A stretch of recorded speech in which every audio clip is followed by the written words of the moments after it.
சூரியன் மேஷ ராசியில் பரணி நட்சத்திரத்தின் 3ஆம் பாதம் முதல் ரோஹிணி நட்சத்திரத்தின் 1ஆம் பாதம் வரை சஞ்சரிக்கும் 25 நாட்களே அக்னி நட்சத்திர காலம். சூரியனின் உச்ச வீடு மேஷ ராசி. கிருத்திகை நட்சத்திரத்தின் அதிபதி சூரியன். கிருத்திகை நட்சத்திரத்தின் அதிதேவதை அக்னி பகவான். சூரியன் சித்திரை மாதத்தில் அதன் உச்ச வீடாகிய மேஷ ராசியில் தான் அதிபதியாக உள்ள கிருத்திகை நட்சத்திரத்தில் இருப்பதால் நெருப்புக்கு சமமான வெப்பம் தகிக்கிறது.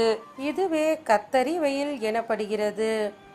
யமுனை ஆற்றின் கரைக்கு அருகில் இருக்கும் வனத்திற்கு காண்டீப வனம் என்று பெயர்.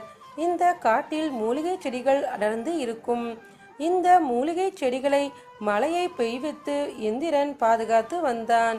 யமுனை ஆற்றின் கரை வழியே ஸ்ரீகிருஷ்ணரும் அர்ஜுனனும் சென்று கொண்டிருந்தனர். அப்போது வயோதிக கோலத்தில் ஒருவர் வந்து தன் பசிப்பினியை போக்குமாறு இருவரிடமும் வேண்டினார்.